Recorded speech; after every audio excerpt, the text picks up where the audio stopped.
Assalamualaikum warahmatullahi wabarakatuh. The Honorable the Lecturer Ustaz Dr. Kaharudin S.P.M. Home as a lecturer of research in health and care and all my friends who have time to watch my video. First of all, I would like to thank God Allah Subhanahu wa Ta'ala who has been giving us blessing and mercy so that they can complete my assignment for. And also let's deliver salawat and salam to our Prophet Muhammad Sallallahu Alaihi Wasallam, Allahumma salli wa barak alaik, who has brought us from the darkness to brightness. Hello, introduce myself. My name is Dwi Mesafana from PBIC. I'm from English Education Department, Faculty of Tarbiyah and Teacher Training at UN Alauddin Makassar.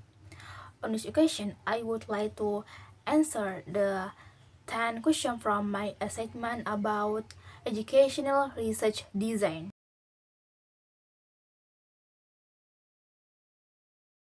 Educational research design is defined as a series of systematic and scientific actions aimed at designing, developing, implementing, and collecting and analyzing data on educational process, methods, and interventions, including interactions, organization, and learning in order to understand, explain, and solve educational problems as well as to test and continuously develop educational knowledge and practices.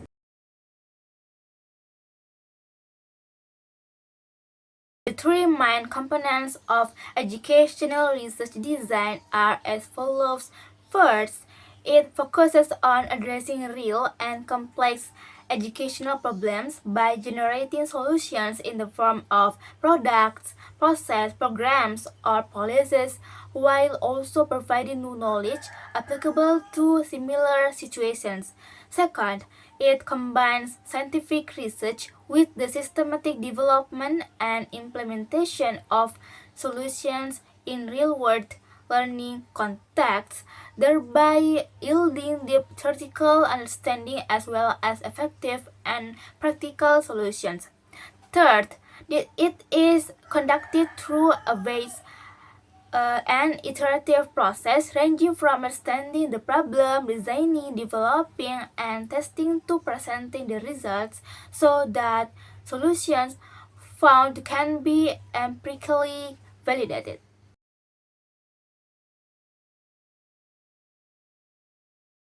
Important findings from educational research should be published because these results are not only useful to researchers or a single institution but can be utilized by the entire educational community. Through publication, research findings can help solve learning problems faced by teachers, students, and educational administrators, serve as a basis for policy making and improve the quality of education through the implementation of more effective and efficient methods or practices. When published, these research findings have a significant impact on the advancement and improvement of the education system.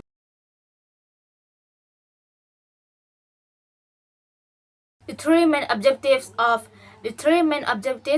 educational research are: first, to enhance understanding of pedagogy and the education system as a whole; second, to improve teaching practices and promote new methods that can help teachers teach more effectively; and third, to address issues that arise in the field of education, such as policy issues, planning issues, implementation issues, and issues related to educational evaluations.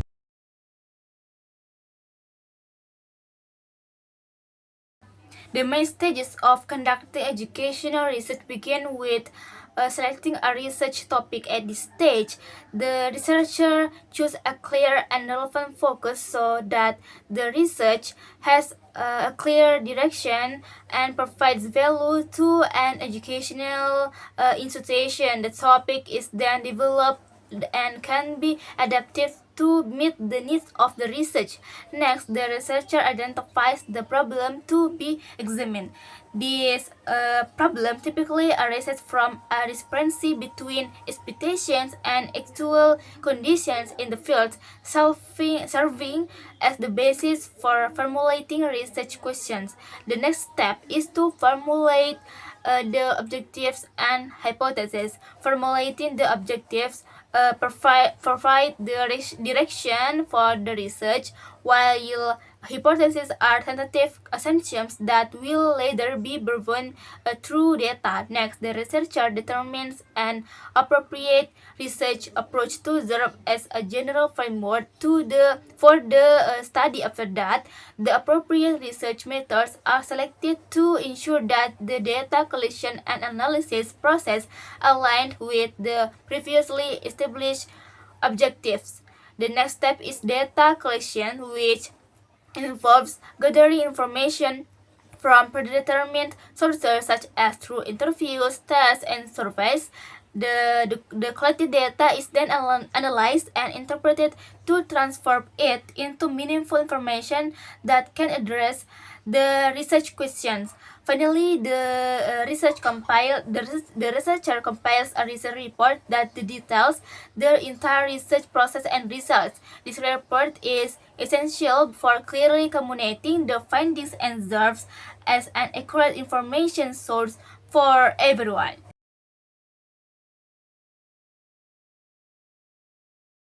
Educational research design bridges theory and practice by using scientific concepts to understand educational issues and then applying those theories in real-world settings to identify solutions to existing educational problems.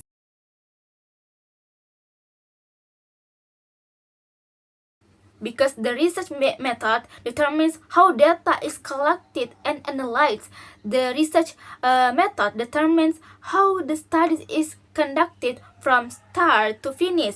The research method must align with the topic, research questions, and objectives so that all components of the study are interconnected and consistent. If the chosen method is inappropriate, the results may be inaccurate or fail to address the research objectives. Furthermore, selecting the appropriate research method is crucial because it determines the direction of the study, the quality of the data, validity and reliability, and ultimately influences the results and conclusions drawn.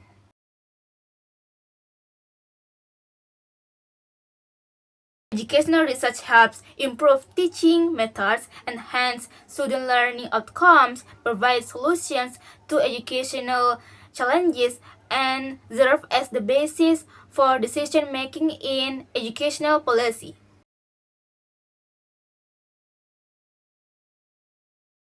I will systematically apply educational research design steps to address learning issues in my classroom. First, I selected an appropriate research topic allow student participation in learning process that do not involve hands-on practice. This topic was chosen because it directly affects students' motivation and understanding. Second, I identified the research problem, the discrepancy between expectations and reality.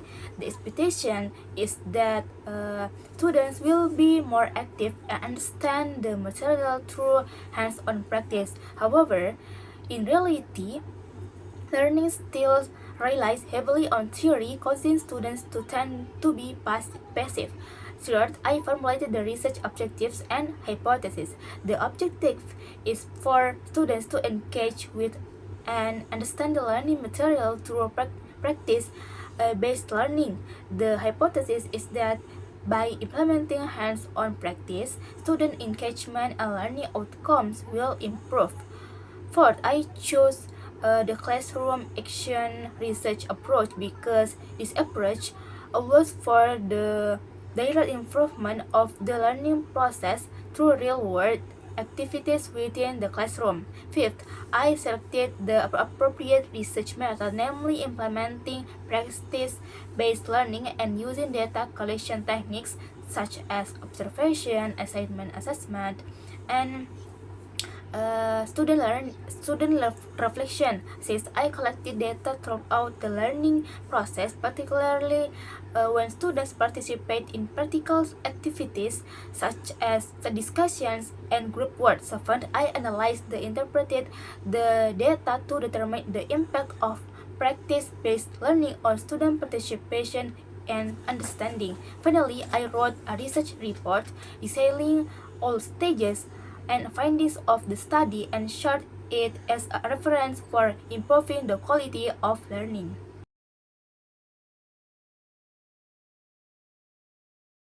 I will select a research topic based on one of the fields I have focusing on during my studies, such as deciding on a specific area, for example, teaching or assessment, and narrowing the focus to what I actually want to investigate the issues at hand and formulating the objectives of why I am conducting this research. Additionally, I will choose a topic that I am interested in, familiar with, and supported by relevant theory. As for my research methods, I ensure that the methods I use, including the topic, research problems, literature review, research questions, and research objectives, are clearly aligned. For example, my topics concern students' perceptions of the role of intellectual intelligence in academic achievement.